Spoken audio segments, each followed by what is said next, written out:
अब हम लोग पढ़ने वाले हैं आज मैट्रिक्स, है ना।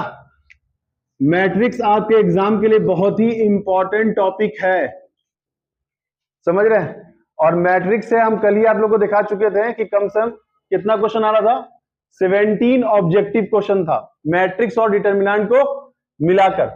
तो सबसे पहले हम लोग बेसिक स्टार्ट कर रहे हैं कि मैट्रिक्स होता क्या है। तो बोला जाएगा कि मैट्रिक्स एक रेक्टेंगुलर अरेंजमेंट है। क्या ये रेक्टेंगुलर अरेंजमेंट है। रेक्टेंगुलर अरेंजमेंट कहने का मतलब कि सर इसमें कुछ रो होगा और कुछ कॉलम होगा।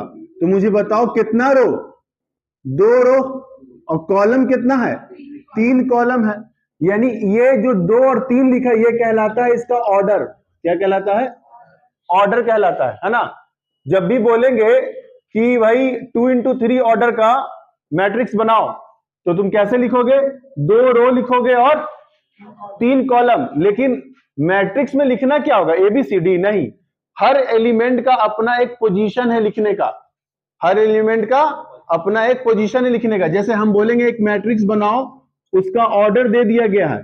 कितना दिया गया है? 2 into 3 ऑर्डर का। तो देखो कैसे बनाओगे, तुम लिखोगे यहां पे कोई मैट्रिक्स A है और यहां पे ऐसे लिखना होगा A11, A12 और A13, क्योंकि जान रहे हो कि ये 2 रो 3 कॉलम, इसीलिए मैंने 3 कॉलम बनाया, 1, 2 और 3। फिर इधर आओ 21, 22 और 23।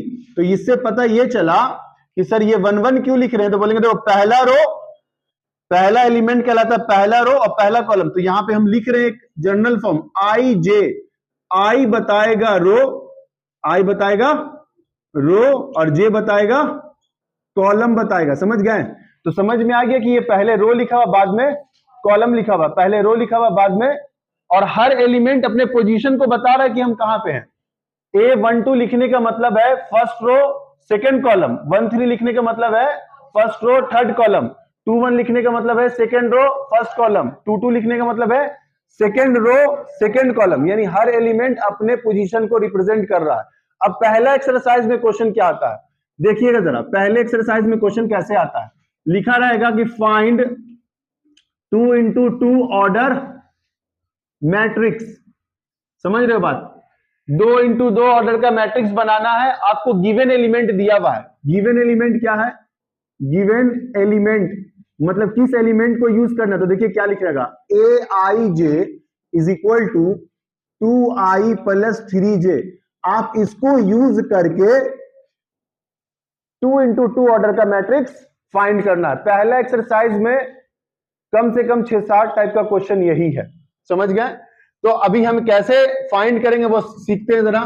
तो आप सबसे पहले बनाइएगा सेकेंड ऑर्डर का मैट्रिक्स। कैसे बनाइएगा? A11, A12, काम खत्म, क्योंकि सर 2 ही रो है 2 ही कॉलम है। फिर यहाँ A21, इसको लिखने में कोई दिक्कत है तो बताओ। ये तो एकदम सिंपल लिख सकते हैं हम लोग, जितने ऑर्डर का बोलेगा उतना लिख सकते हैं। अगर मान लो चले किसी क्वेश्चन में बोल दे कि 3 into 3 ऑर्डर का बनाओ, 3 into, तो कैसे बनाओगे 3 into 3 ऑर्डर के लिए? तुम ऐसे लिखोगे A11, A12, A, है ना। फिर ये बताओ A21, A22 और A23। फिर यहाँ A31, A32 और A। तो मतलब मैट्रिक्स लिखने में कोई दिक्कत, हमें फाइंड करना है एलिमेंट। क्या फाइंड करना है? एलिमेंट फाइंड करना है। और एलिमेंट कैसे फाइंड होगा? इसको यूज करके, इसको यूज करके। देखिए जरा, अगर मुझे 1 चाहिए तो I का वैल्यू भी 1 और J का वैल्यू भी, तो क्या लिखोगे? 2 into 1 प्लस 3 into, सॉल्व करो, 2 1 2, 3 1 3, कितना आ गया? 5 आ गया। अच्छा मुझे चाहिए क्या, देखो फिर A12, क्या लिखोगे? 2 into 1, क्योंकि I का वैल्यू 1, यहां से कंपेयर करेंगे, I का वैल्यू 1 और J का वैल्यू 2, और इसमें पुट कर देंगे 2 into 1 और 3 into 2, 3 2 6, 6 2, सही है। अच्छा अगर मुझे 2 1 निकालना है तो बोलो, 2 into I का वैल्यू 2 और J का वैल्यू कितना? 1 ना जी। तो कितना हो जाएगा? 2 2 4 और 3 कितना? 7। अगर मुझे निकालना है 2 2, क्या लिखोगे? 2 into 2 प्लस 3 into 2, 3 2 6 और 2 2 4, कितना गया? 10। तो आपको करना क्या है कि आपने जो ये मैट्रिक्स माना था, इसी के पास सारा एलिमेंट जो मिला है, क्या मिला? 5, 8, 7 और 10 है। यही आपका आंसर। अगर 3x3 ऑर्डर बोलता तो और सारा एलिमेंट निकालना पड़ता और इसमें वैल्यू पुट करना पड़ता। लिख लो, ये पहले एक्सरसाइज में ऐसा क्वेश्चन है। अभी एक चीज और बताएंगे, पॉसिबल मैट्रिक्स, अगर कोई डाटा या ऑर्डर दिया हुआ है तो कितने तरह का पॉसिबल मैट्रिक्स बना सकते हैं, लिख लो। चलिए अब हम लोग देखते हैं कि भाई कितने तरह का पॉसिबल मैट्रिक्स बना सकते हैं ना, कितना पॉसिबल हो सकता है। तो पॉसिबल मैट्रिक्स के लिए हमें गिवन क्या होगा, मान लो हम गिवन एलिमेंट की बात करते हैं, गिवन एलिमेंट है ना, इसमें हम लोग पॉसिबल मैट्रिक्स बना सकते हैं। गिवन एलिमेंट दे दें 12, पहला क्वेश्चन। दूसरा क्वेश्चन गिवन एलिमेंट दे दें 18। तीसरा क्वेश्चन गिवन एलिमेंट दे दें 24 और बोले हाउ मेनी पॉसिबल मैट्रिक्स। ये भी क्वेश्चन बहुत बार एग्जाम में देखा गया है, तो ये ध्यान रखिएगा। और खास करके सीबीएसई में ऐसा क्वेश्चन आता है कि भाई पॉसिबल मैट्रिक्स पूछता है, तो आप ये कीजिएगा कि 12 को उठाइए और सोचिए कि इसका हम ऐसा फैक्टर तोड़े कि मल्टीप्लाई करने पे 12 आए। तो जरा मुझे बता दें, 6 into 2 लिख सकते हैं एक ऑर्डर। इसमें क्या पता चला, इसमें क्या पता चला, 6 रो 2 कॉलम, 2 into 6 लिख सकते हैं, 2 रो 6 कॉलम। अच्छा 3 into 4, 4 into 3, 6 into, अच्छा 6 का मामला तो हो गया, 12 into 1 और 1 into, कितना पॉसिबल मैट्रिक्स हुआ, 6 पॉसिबल मैट्रिक्स। क्लियर है बात। तो आपके क्वेश्चन में आएगा, ऑप्शन रहेगा 6, टिक मार दीजिएगा, काम खत्म। अच्छा 18 के लिए भी काम कर ले, क्या क्या लिख सकते हैं 18 के लिए, 9 into 2, 2 into 9, 6 into 3, 3 into 6 और 18 into 1, 1 into, और भी हो सकता है कुछ कि 18 आ जाए मल्टीप्लाई करने पे। 6 3 लिख ही चुके हैं, 3 6 लिख ही चुके हैं, 9 2, और तो कोई फैक्टर में आता नहीं है। इसमें भी कितना आया, 6 ही पॉसिबल मैट्रिक्स आया। अच्छा एक और काम करते हैं, 24 भी लेते हैं। 24 को लिखो, 6 into 4, 4 into 6, 12 into 2, 2 into 12 और 8 into 3, 3 into 8, 24 into 1 और 1 into, और कुछ हो सकता है बोलो, 7 into 4 28 होता है, 7 4 नहीं होगा है ना। और सोचो, और कुछ है, कितना पॉसिबल हो गया, 1 2 3 4 5 6 7 8, 8 पॉसिबल मैट्रिक्स। अरे क्लियर है बात, 8 पॉसिबल मैट्रिक्स। ये आपके पहले एक्सरसाइज से एक तो आता है कि आप गिवन एलिमेंट है, मैट्रिक्स फाइंड कीजिए, और इससे एक सेकंड क्वेश्चन ये आता है। यानी पहला एक्सरसाइज अगर आप आरएस अग्रवाल उठाते हैं या एनसीईआरटी उठाते हैं, आपका पहला एक्सरसाइज बन जाएगा। जल्दी नोट करें, छोटा चीज है। अभी हम लोग एडिशन, सब्ट्रैक्शन एंड मल्टीप्लीकेशन में आते हैं, नोट कीजिए।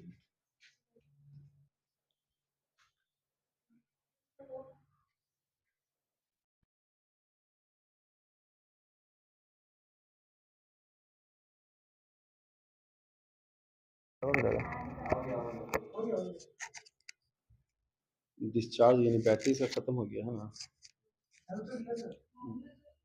ना, आवाज तो आएगा लेकिन वही है कि कम आएगा, बंद हो जाएगा तो कम आएगा ना आवाज। चार्ज कर दिया उसमें बंद हो रहा था।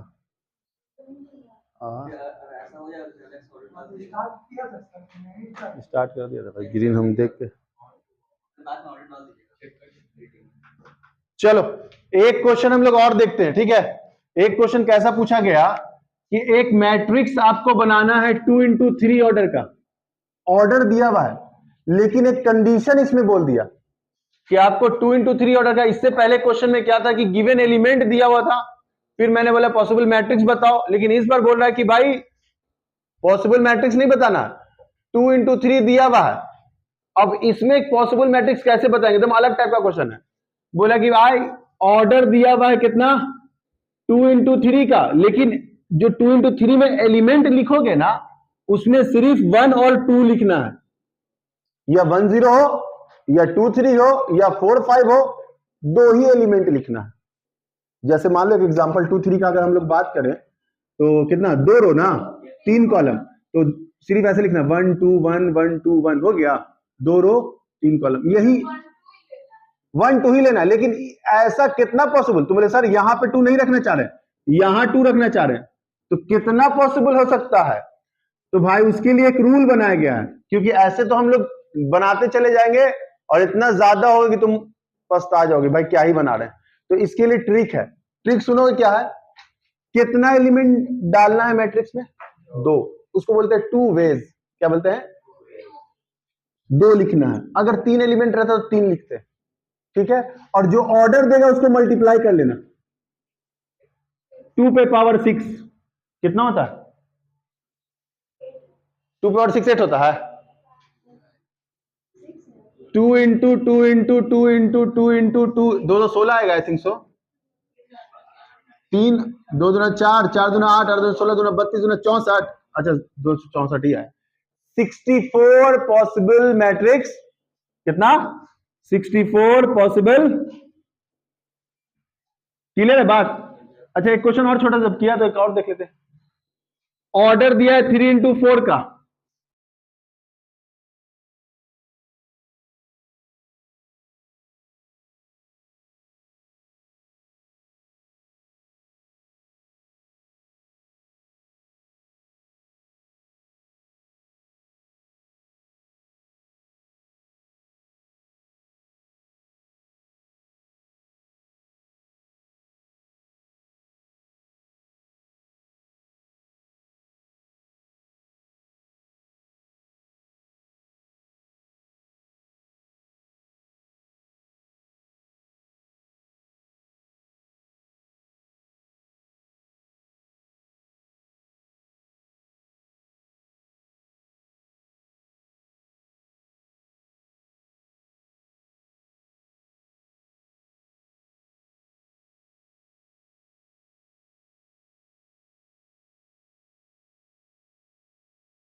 चलो अब हम लोग पहले एक्सरसाइज को फिनिश कर लिए, समझ गए? पहले एक्सरसाइज में 3 चीज देखा गया। क्या क्या? कि भाई पॉसिबल मैट्रिक्स बनाना है, या आपको पावर ऑफ फॉर्म के दिया रहेगा, नंबर एंट्री के फॉर्म में दिया रहेगा वो कर देना है, और एक और क्या था? n possible matrix. अब आइए इसमें हम लोग को फिर सीखना है एडिशन। क्या सीखना है? ऐड सीखना है, सब्ट्रैक्ट सीखना और मल्टीप्लाई। इससे बहुत क्वेश्चन आता है ना। डिवाइड नहीं होता मैट्रिक्स में, है ना। मैट्रिक्स में डिवाइड, अगर डिवाइड है तो उसको आप मल्टीप्लिकेशन में कन्वर्ट कर दीजिए, क्वेश्चन बन जाएगा। एडिशन देखिए, सबसे पहले एडिशन सीखते हैं, बड़ा छोटा सा चीज है। मान ले नंबर से ही सीख लेते, 2 3 4 5 लिखा हुआ है और एक कोई बी मैट्रिक्स दूसरा है ना, 4 5 6 0। हमें क्या करना है? Add a plus b। Add में बड़ा आसान काम, पहला वाला एलिमेंट पहले वाले के साथ कितना 6, दूसरा वाला दूसरे के साथ 9, तीसरा वाला तीसरे के साथ 9 और फिर 5। क्लियर बात?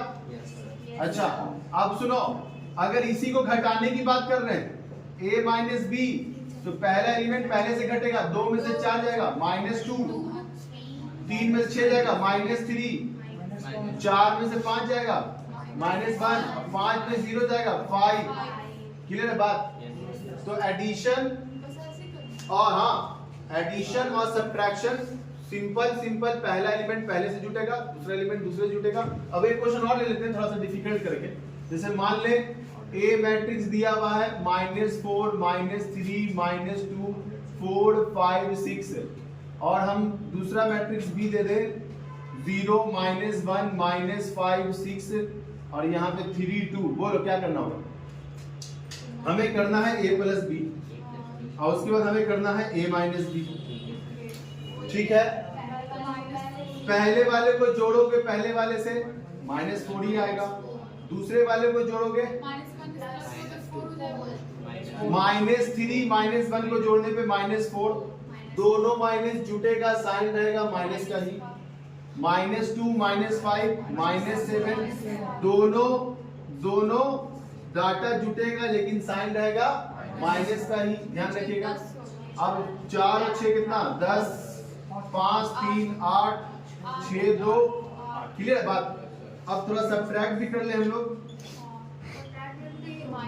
-4 में से 0 गया, -3 में से -1 गया, -3 में से -1 गया, तो अरे घटाने वो तो पहले से माइनस था, हमें माइनस करना है, तो -3 + 1 -2, इसी में गड़बड़ कर देता है, इसलिए मैं थोड़ा सा डिफिकल्ट लेते हैं।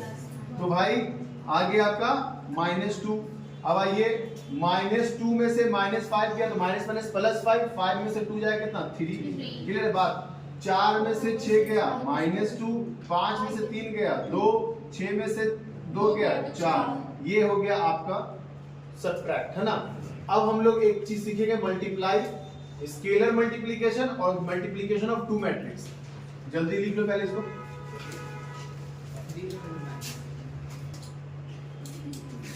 चलो देखो अब जरा सा, स्केलर मल्टीप्लिकेशन और मल्टीप्लिकेशन ऑफ टू मैट्रिक्स।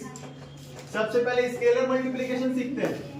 अगर 5 कोई नंबर है, अगर बात कर रहे हो कुछ ना समझ में आएगा।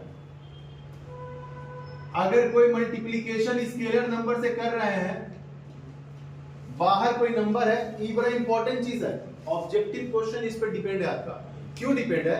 एक क्वेश्चन देगा मैट्रिक्स से और एक क्वेश्चन देगा डिटरमिनेंट से, आप कंफ्यूज हो जाइएगा कि भाई किसमें क्या करना है, क्योंकि दोनों सिमिलर है लेकिन दोनों का कैलकुलेशन बहुत अंतर है, ध्यान रखिएगा। अगर आप मैट्रिक्स में किसी को मल्टीप्लाई कर रहे हैं तो सब में मल्टीप्लाई हो जाएगा, 10 15 20 5 सब में। लेकिन अगर यही डिटरमिनेंट सिखाएंगे और वहां बोलेंगे मल्टीप्लाई करो, तो किसी एक रो में या किसी एक कॉलम में ही कर सकते हो, सब में नहीं होगा, हो गया ना डिफरेंट। और ऑप्शन में भी आपको वैसे दिया रहेगा कि सब में किया हुआ, तो मामला गड़बड़ होगा, ध्यान देना। तो इसको कहते हैं स्केलर मल्टीप्लिकेशन, किसी बाहर नंबर से पूरे मैट्रिक्स में मल्टीप्लाई कर देना, क्या कहलाता है? Scalar multiplication. समझी? एक और क्वेश्चन, मान लो -2 बाहर में है और अंदर में -3 0 -5 और 4, क्या करोगे मल्टीप्लाई? माइनस माइनस प्लस 3 टू जा 6, इसको करेंगे कितना 0 माइनस माइनस प्लस 5 टू जा 10, और इसको करेंगे प्लस माइनस माइनस 8, सही है ना। सीख गए स्केलर मल्टीप्लिकेशन, एक क्वेश्चन और ये दूसरा। अब आते हैं हम लोग दो मैट्रिक्स का मल्टीप्लाई।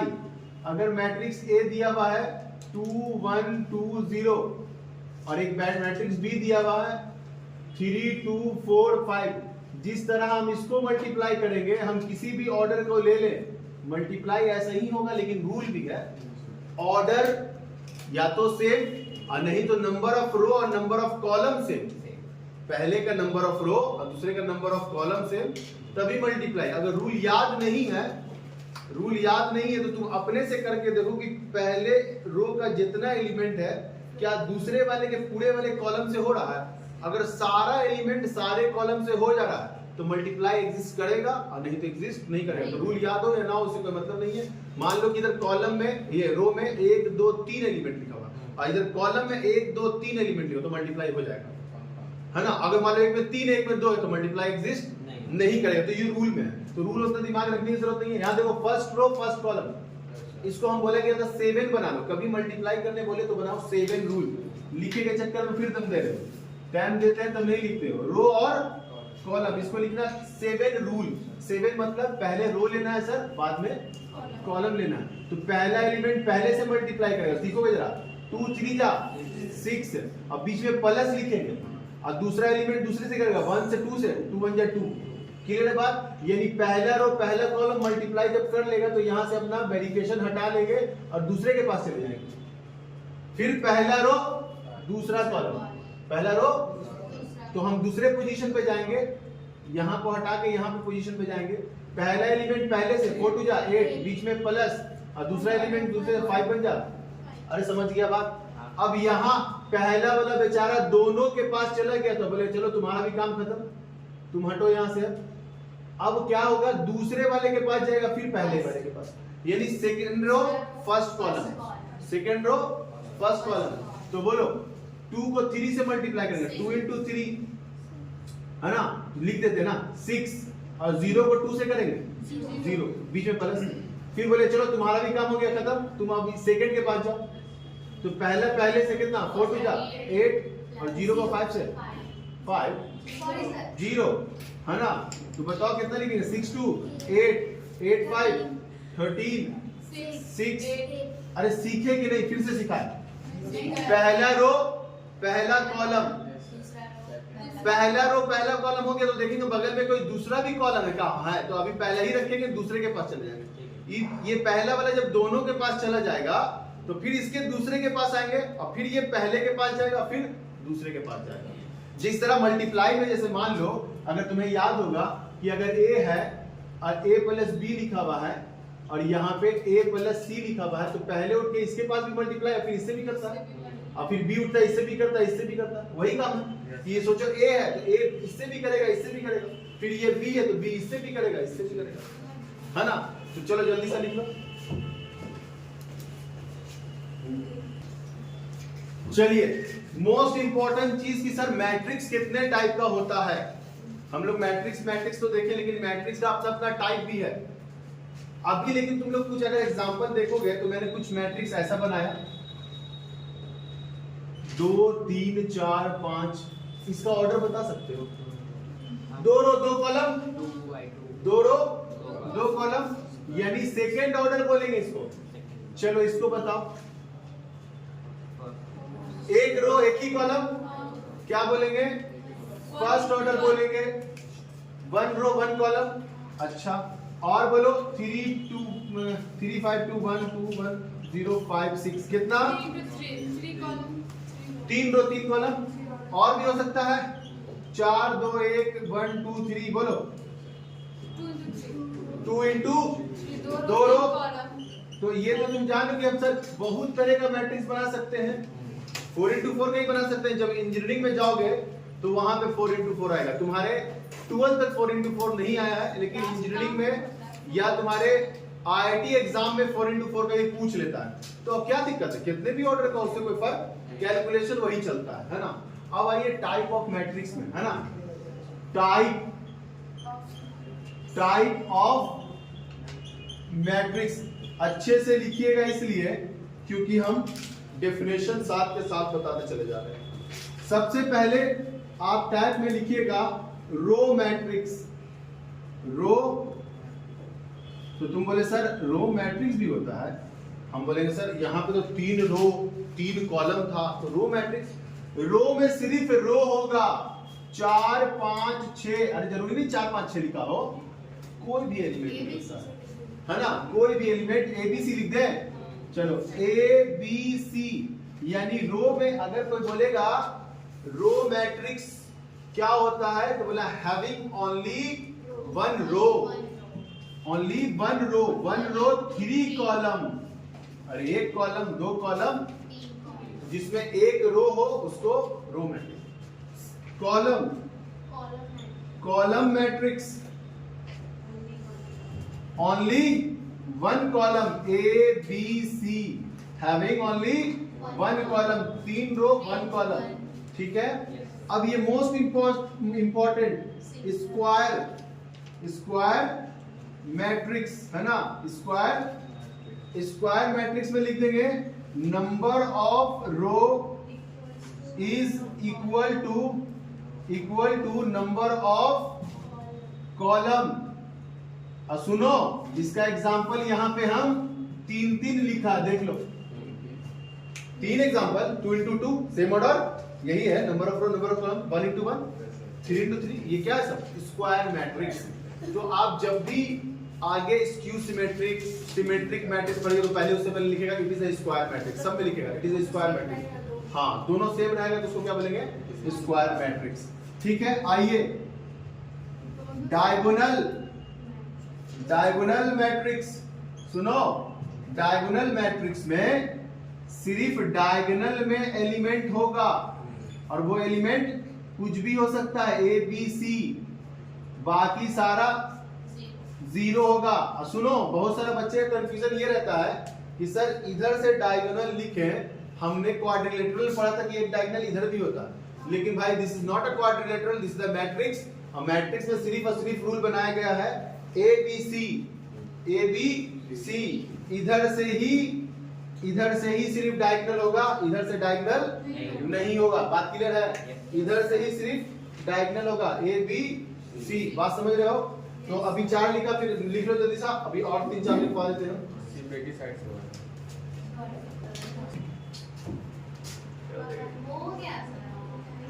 ऊपर नहीं देख रहे। अब हम लोग आते हैं किसमें, थोड़ा सा और 4 टाइप लिखवाया। अब सुनो, डायगोनल मैट्रिक्स बताया अभी, एक बताते हैं हम लोग स्केलर मैट्रिक्स। स्केलर मैट्रिक्स में बोला गया कि आपको डायगोनल में एलिमेंट्स तो लिखना है, लेकिन एक रिस्ट्रिक्शन बोला गया कि सेम लिखना है। डायगोनल में डिफरेंट हो सकता है, और डायगोनल में डिफरेंट हो सकता है, इसलिए एबीसी लिखा। ये भी एक तरह का डायगोनल एलिमेंट है, इसको बोल सकते हो also known as diagonal element, but condition is this कि element is same. Element is 1 1 1 भी हो सकता है, 2 2 0 तो है ही है, 0 नहीं लिख सकते, 2 2 2 भी हो सकता है। स्केलर में कोई नंबर होना चाहिए, 3 3 भी हो सकता है। अब तो यहां लिखेंगे in diagonal element all data is same, है ना? In diagonal element all data is same, other data is 0। ठीक है, सिंपल। अब आ जाते हैं स्केलर के बाद आता है अपने पास यूनिट मैट्रिक्स। क्या आता है? यूनिट मैट्रिक्स में देखिए, ये भी एक तरह का डायगोनल मैट्रिक्स है, लेकिन कंडीशन बोल दिया गया कि सिर्फ having in a diagonal only one element, only one entry, है ना? In a diagonal element the element entries is only one, that is called identity बोलते हैं, यूनिट बोलते हैं। समझ गए? दोनों बोलते हैं, आइडेंटिटी भी बोलते हैं और यूनिट भी बोलते हैं। अच्छा एक बात बताओ, क्या इसको डायगोनल बोल सकते हो? क्या इसको स्केलर बोल सकते हो? हाँ, स्केलर ही बोल सकते हैं। स्केलर में तो बोले सेम डायगोनल ही बोल सकते हैं। डायगोनल में सेम भी हो सकता है और सेम नहीं भी हो सकता है। यानी हम लोग इसको बोलेंगे यूनिट मैट्रिक्स को, it is also known as diagonal, scalar and ये आइडेंटिटी। ठीक है, इसका 3 नाम हो सकता है। अब आइए जीरो मैट्रिक्स। सर इसमें सिर्फ 1 होगा और कुछ नहीं होगा। किस नहीं, सिर्फ 1 लिख तो दिया, यूनिट मतलब 1। जीरो मैट्रिक्स में सारा एलिमेंट कितने भी ऑर्डर का हो उससे कोई फर्क, एलिमेंट 0 होना चाहिए। एक ऑर्डर का हो, 2 हो, 2 into 3 हो, 4 into 3 हो, एलिमेंट कितना होना चाहिए? 0। चलो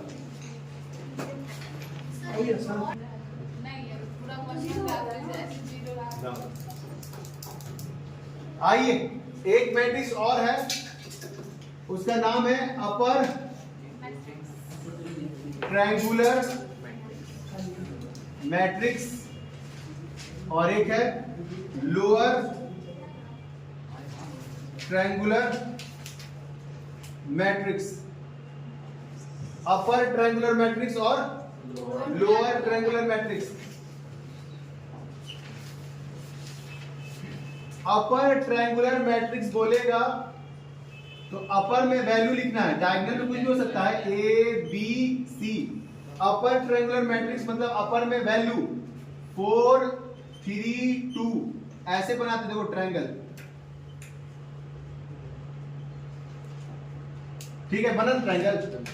और बाकी एलिमेंट यानी डायगोनल से ऊपर में एलिमेंट होगा, अपर में। अप में बोलेगा तो अप में वैल्यू, लो बोलेगा तो लो में वैल्यू, डायगोनल के ऊपर 0 हो जाएगा। तो आइए, ये जेई के सिलेबस में, आपके आरएक्स वाले में ना होगा, बोर्ड्स में भी ना, तो सीबीएसई वाले बोलो तो जेई के सिलेबस में।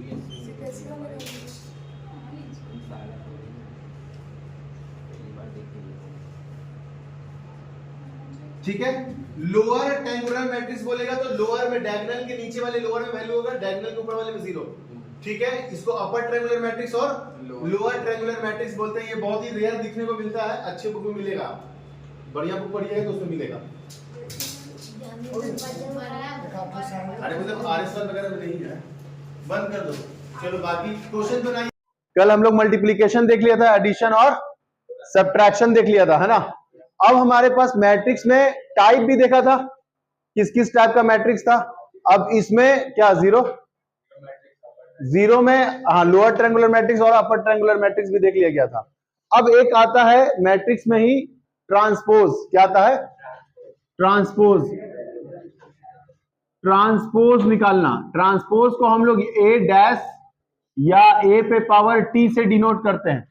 ठीक है, ट्रांसपोज को ए डैश या ए पे पावर टी से डिनोट करते हैं। तो ए बराबर अगर मैट्रिक्स लिखा हुआ है 4 3 और बढ़ा लेते हैं, थर्ड ऑर्डर का कर लेते हैं, 4 2 1 5 6 7 8 और हमें करना है क्या? इसका ट्रांसपोज निकालना है। ट्रांसपोज कैसे निकालते हैं? बड़ा आसान है। ट्रांसपोज निकालने के लिए रो को कॉलम में लिखते हैं। देखिएगा जरा, रो को कॉलम में लिखते हैं, रो को कॉलम में लिखते हैं 3 1 7, रो को कॉलम में 4 5 8, है ना। ट्रांसपोज अभी किया किसी क्वेश्चन को, छोटा सा एग्जांपल फिर से लेते हैं, A B C D E F, है ना। और हम बोलेंगे इसका ट्रांसपोज निकालने के लिए क्या किया आपने? ट्रांसपोज में रो को कॉलम में ए बी सी और रो को डी ई एफ। अब इससे एक प्रॉपर्टी सीखिए, अगर हम बोले एक बार और ट्रांसपोज करो, ये ऑब्जेक्टिव में क्वेश्चन आता है। ठीक है, एक बार और ट्रांसपोज करो, तो ट्रांसपोज एक बार और करने के मतलब फिर से रो से कॉलम में, रो को कॉलम में मतलब ए डी और यहां भी रो को कॉलम में बी सी लिखा है ना, और या ई लिखा हुआ है ई, और फिर सी और एफ। तो फिर से तुम देखोगे कि जो क्वेश्चन था वही आ गया। यानी क्या पता चला? ए ट्रांसपोज का ट्रांसपोज ए ट्रांसपोज होता है। अब प्रॉपर्टीज में आइए जरा, अगर आप ट्रांसपोज एक बार से दूसरी बार करते हैं क्वेश्चन मिल जाता है, और फिर अगर ट्रांसपोज का ट्रांसपोज करते हैं तो क्या मिलेगा? ए ट्रांसपोज मिलेगा। यानी ऑड वाले में ट्रांसपोज मिलेगा, इवन वाले में जो क्वेश्चन है वो मिल जाएगा। ये ध्यान रखना। दूसरा चीज, अगर ए प्लस बी के ऊपर ट्रांसपोज है तो ए का ट्रांसपोज अलग और बी का ट्रांसपोज अलग। पता चला? प्लस या माइनस पे डायरेक्ट ट्रांसपोज डिस्ट्रीब्यूट कर सकते हैं। इनटू की बात करते हैं, ऑब्जेक्टिव में क्वेश्चन आएगा, जेई मेंस में क्वेश्चन पूछा था, बताएंगे अभी। ए बी सी का ट्रांसपोज, तो ऐसे लिखना, पहले बी का ट्रांसपोज बाद में ए का ट्रांसपोज, तभी एलएचएस बराबर आरएचएस होगा। क्योंकि मल्टीप्लीकेशन के लिए बताया गया था कि नंबर ऑफ रो और नंबर ऑफ कॉलम मैटर करता है, बराबर होना चाहिए तभी मल्टीप्लाई होगा। यानी इधर वाले में पहले ए बी मल्टीप्लाई करेंगे और इधर वाले में पहले बी ट्रांसपोज बाद में ए ट्रांसपोज, क्योंकि तभी जाके बराबर आएगा।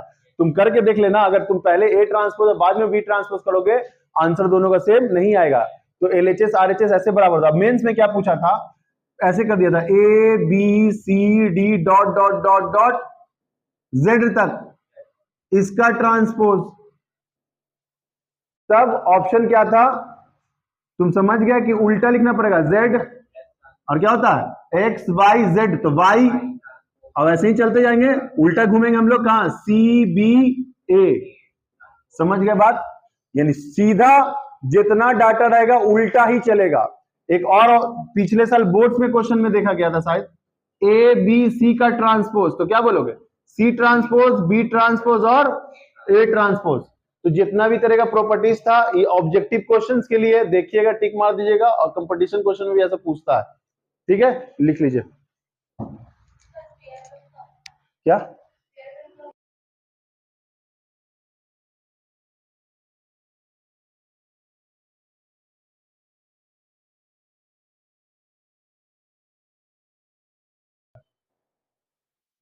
अब हम लोग एक और इंपॉर्टेंट टॉपिक देखेंगे, सिमेट्रिक एंड स्क्यू सिमेट्रिक। इससे भी क्वेश्चन आता है और बड़ा आसान सा, ऑब्जेक्टिव में तो एकदम आसान सा, लेकिन इससे एक 5 नंबर का भी क्वेश्चन बनता है। सिमेट्रिक और स्क्यू सिमेट्रिक से 5 नंबर का भी क्वेश्चन बनता है। सीबीएसई हो या बिहार बोर्ड हो, तो ध्यान रखिएगा, पहले छोटे बात कर लें सिमेट्रिक के बारे में। सिमेट्रिक सिमेट्रिक सिमेट्रिक्स मैट्रिक्स है ना, सिमेट्रिक मैट्रिक्स क्या होता है ना, सिमेट्रिक्स मैट्रिक्स में हम लोग क्या देखेंगे कि अगर आप ऐसा चीज लें कि ट्रांसपोज करें और ए के बराबर ही आ जाए, ट्रांसपोज करें और ए के बराबर आ जाए। क्वेश्चन ले लेते हैं, 2 6 6 4, ठीक है, 2 6 6 4 और इसका ट्रांसपोज करो, ट्रांसपोज करो, ट्रांसपोज क्या हो जाएगा, नंबर ऑफ रो को नंबर ऑफ कॉलम में, तो लिखो रो को कॉलम में और रो को फिर कॉलम में। अब तुम देखो, तुमने कन्वर्ट किया, जो क्वेश्चन था वही मिला, चेंज हुआ क्या? तो क्या पता चला, ए ट्रांसपोज बराबर ए के, चेंज करने पे कोई फर्क नहीं पड़ा। अब एक और आता है जिसका नाम है स्क्यू सिमेट्रिक, स्क्यू सिमेट्रिक है ना, स्क्यू सिमेट्रिक। तो स्क्यू सिमेट्रिक मैट्रिक्स में क्या होता है जरा देखेंगे कि sir A transpose is equal to minus A के आ जाए, A transpose is equal to minus ए।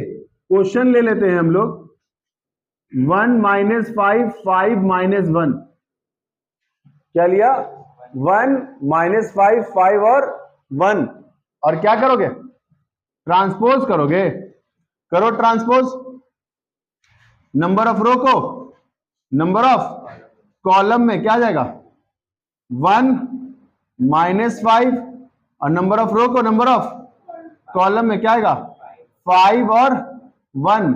लेकिन हमें चाहिए क्या था, 2 जगह माइनस लगा दो, 2 जगह माइनस लगाने से बन जाएगा ना, सेम नहीं होगा, यहां पे अगर माइनस लगा दिया जाए तो हो जाएगा, नंबर ऑफ रो को नंबर ऑफ कॉलम में और नंबर ऑफ रो को नंबर ऑफ कॉलम में। देखो तो जरा कोई एग्जांपल कोई बता दो मैट्रिक्स का, सिमेट्रिक का, लिखे हो स्क्यू सिमेट्रिक मैट्रिक्स का, हाँ छोटा एग्जांपल बताओ। इसमें माइनस वाला सीन है, 2 जगह माइनस लगाना पड़ता है, क्या क्या, 0 -3 3 0, ये अच्छा, हाँ 0 रहेगा तो कोई फर्क नहीं पड़ेगा, 1 लिख दिया था इसलिए फर्क पड़ रहा था, ठीक है, क्वेश्चन सही था, सिर्फ वहां पे हम 1 लिख दिया था। अब सुनो, नंबर ऑफ रो को नंबर ऑफ कॉलम में 0 -3, नंबर ऑफ रो को नंबर ऑफ, लेकिन यहां तुम देखोगे चेंज हो गया, चाहिए था माइनस यहां मिल गया, तो क्या करोगे, माइनस कॉमन करोगे, और मैट्रिक्स में कॉमन कर दो तो सबसे कॉमन हो जाता है, ठीक है। तो तुमने ट्रांसपोज निकाला है, तो अगर तुमने कॉमन करने का कोशिश किया है अगर, तो सब में से माइनस कॉमन होगा, ये तो 0 में कोई फर्क नहीं पड़ता, ये क्या होगा माइनस, और ये हो जाएगा प्लस, और ये 0 ही रहेगा। तो देखो फिर से क्वेश्चन आ गया, तो क्या लिख दोगे, माइनस तो बाहर में और ये आ गया ए, इसीलिए क्या बोला गया, ए ट्रांसपोज बराबर माइनस ए के। क्लियर है बात? तो जब भी ए ट्रांसपोज बराबर माइनस ए के आ जाए तो उसको हम लोग क्या बोलेंगे, स्क्यू सिमेट्रिक मैट्रिक्स, और ए ट्रांसपोज बराबर ए के आ जाए तो क्या बोलेंगे, सिमेट्रिक मैट्रिक्स। अब इसमें थोड़ा सा 1-2 एप्लीकेशन है, देख लेंगे, एक अच्छा क्वेश्चन भी ले लेंगे मैट्रिक्स का और इसका ट्रांसपोज का, इसका नोट कर लो।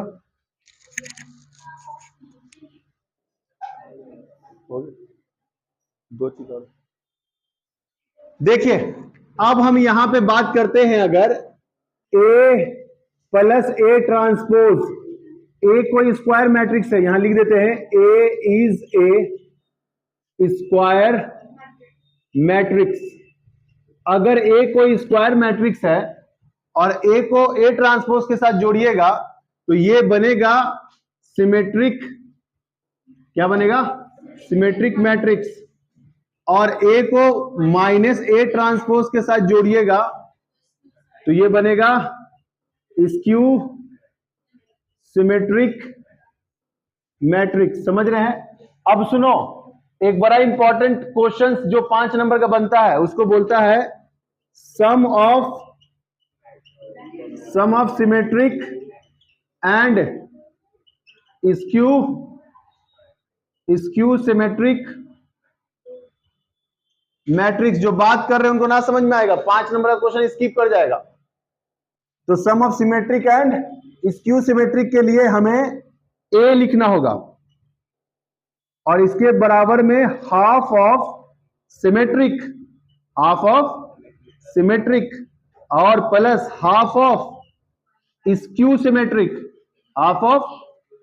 अब एक क्वेश्चन 5 नंबर का क्या आता है, एक कोई सिमेट्रिक मैट्रिक्स दिया हुआ है और बोलेगा कि प्रूफ कीजिए the sum of symmetric and skew symmetric.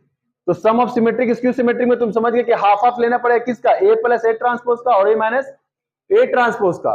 तो ए ट्रांसपोज तो मैट्रिक्स से निकाल लोगे जो दिया हुआ, उसके बाद ए को ए ट्रांसपोज के साथ जोड़ोगे और ए को ए ट्रांसपोज के साथ घटाओगे, घटाने के बाद यहां पे पुट करोगे, हाफ ऑफ से डिवाइड करोगे, उसके बाद ये अलग अलग दोनों सॉल्व करते हुए आओगे। उसके बाद जो ये तुम जान रहे हो कि ये क्या कहलाता है, सिमेट्रिक ना, यानी इसका ट्रांसपोज करोगे और ट्रांसपोज करने पर डाटा चेंज ना होगा तो ये सिमेट्रिक कहलाएगा और ये माइनस बाहर देगा तो स्क्यू सिमेट्रिक। तो इसीलिए एक ऑब्जेक्टिव क्वेश्चन में सीबीएसई में पूछा गया था कि इसको P बोला गया है और इसको Q बोला गया है, तो बोला कि सम ऑफ सिमेट्रिक स्क्यू सिमेट्रिक बोला है, लेकिन बोला find the value of Q। तो Q के लिए सिर्फ यही ना निकालना था, या find the value of P तो सिर्फ P यही ना निकालना है। यानी एक इंफॉर्मेशन याद भी रखना है कि A is equal to P plus Q। अगर sum of symmetric and skew symmetric बोलेगा तो P और Q कहां से निकलेगा, यहीं से निकलेगा। P के बारे में पूछ सकता है ऑब्जेक्टिव के, और Q के बारे में भी बोल सकता है। क्वेश्चंस करेंगे हम लोग, अभी थ्योरी पढ़ रहे हैं, क्वेश्चन सारा एक साथ करेंगे। क्या बोल रहे हो, हम क्या बोला, ये सिमेट्रिक ये स्क्यू सिमेट्रिक दोनों का जोड़ एक साथ बोलेगा तो आधा आधा एक, क्योंकि आधा आधा को जोड़ोगे तो ए मिल जाएगा। ये भी एक प्रूविंग है कि तुम जब सॉल्व करोगे दोनों के आधा आधा लेकर तो फिर से वही क्वेश्चन ही मिलेगा, और क्वेश्चन मिला आंसर में तो तुमको समझ जाना कि एकदम प्रूविंग मेरा। क्यू बोलेगा तो डायरेक्ट यही लिख देंगे, पी बोलेगा तो डायरेक्ट यही लिख देंगे, काम खत्म। समझ गया बात, लिख लो।